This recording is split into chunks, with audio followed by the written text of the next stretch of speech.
Bonjour, bonjour mes élèves de 6e Bio 4, j'espère que vous vous portez bien. Je vous vois cette semaine, mais je prépare déjà des vidéos pour la semaine prochaine puisque normalement vous serez à la maison la semaine prochaine malheureusement. Alors, pendant cette semaine de confinement, je vais plutôt dire sans cours, eh bien, on va entamer un nouveau chapitre qui parle des enzymes.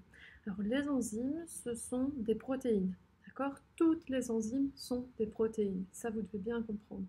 Donc, toutes les protéines ne sont pas des enzymes, mais toutes les enzymes sont des protéines. Donc ça veut dire que ce sont des assemblages d'acides aminés qui ont une structure primaire, secondaire et tertiaire et éventuellement même quaternaire. Donc ce sont des protéines qui vont faire en sorte que les réactions chimiques se font plus vite.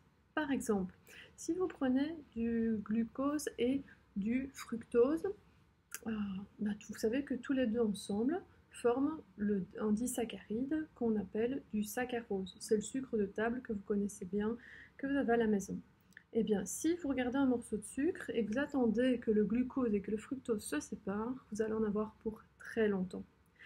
En revanche, si vous ajoutez une enzyme qu'on appelle la saccharase, eh bien, elle va couper la liaison entre le glucose et le fructose et donc cette réaction va se faire beaucoup plus vite. Vous ne devrez pas attendre des années devant votre morceau de sucre.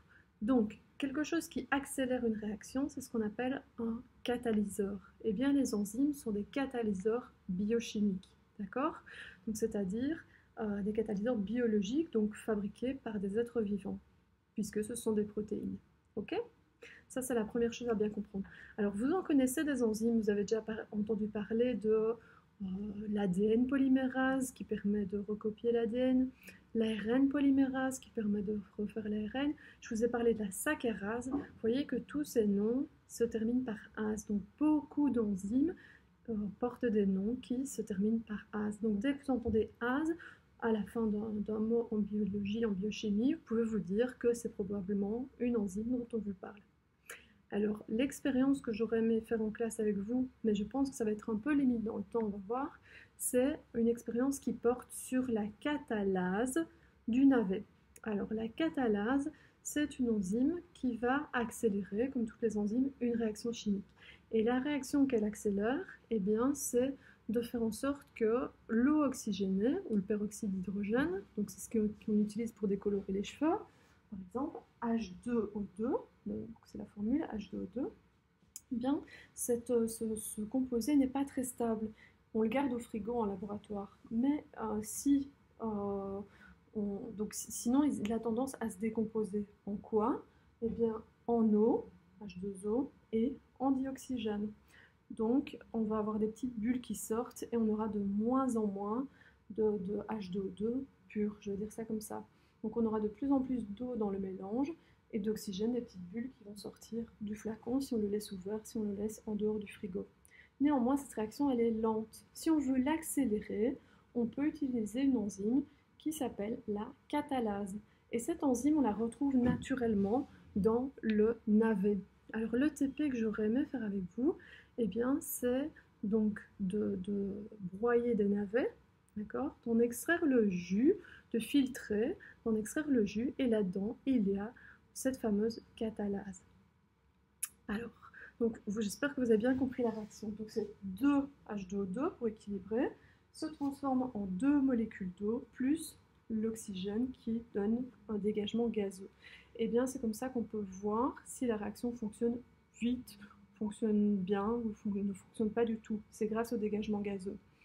Et en fait, ce que j'aurais aimé faire avec vous, eh bien, c'est utiliser donc, cette fameuse catalase du navet. Donc, vous auriez broyé des navets.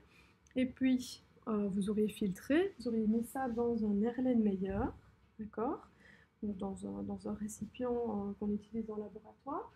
Et alors, on aurait mis ici un tube qui baignerait dans l'eau avec un coude pour pouvoir voir si des petites bulles se dégagent, ces petites bulles étant du dioxygène.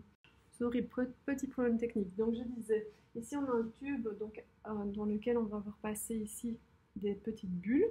Alors s'il y a un dégagement de dioxygène, ici si on on met juste la catalase du navet, ben, il n'y a rien qui se produit. En revanche, ce que vous auriez fait, c'est injecter avec une seringue, injecter du réactif, et le réactif c'est H2O2, le peroxyde d'hydrogène. Alors, on le met en faible concentration d'abord, et on va voir quelques bulles qui se forment ici. Et puis de plus en plus concentré à chaque fois. Et qu'est-ce qu'on aurait vu à chaque fois? Eh bien, que des bulles se formaient de plus en plus vite. D'ailleurs, les élèves, quand ils font cette expérience en classe, ils remarquent que parfois un tube à essai complet, des gros tubes à essai, pas des simples, mais des gros tubes à essai renversés comme ceci, se vident à vitesse v', tellement tellement les bulles arrivent à grande vitesse. D'accord? Donc c'est des bulles d'oxygène. Donc la réaction de coupure de H2O2 en eau et en dioxygène, eh bien, est beaucoup plus rapide quand il y a beaucoup de réactifs. D'accord? Plus il y a de réactifs et plus il y a d'enzymes, plus ça va aller vite. Ok? Donc le but ici, c'était de montrer que le réactif, la quantité de réactif, influence la vitesse de la réaction. Plus on met du réactif, et plus on met de l'enzyme aussi, mais ça on le verra plus tard, et plus la réaction va aller vite. Voilà. Donc voilà pourquoi on dit que c'est des catalyseurs biologiques, les enzymes. Alors, je regarde pour la suite du cours. Voilà. Donc on verra, on ne sait jamais si on a la chance de faire ça ou pas. Voilà, pour la deuxième vidéo, je reprends dans quelques minutes. À tout de suite.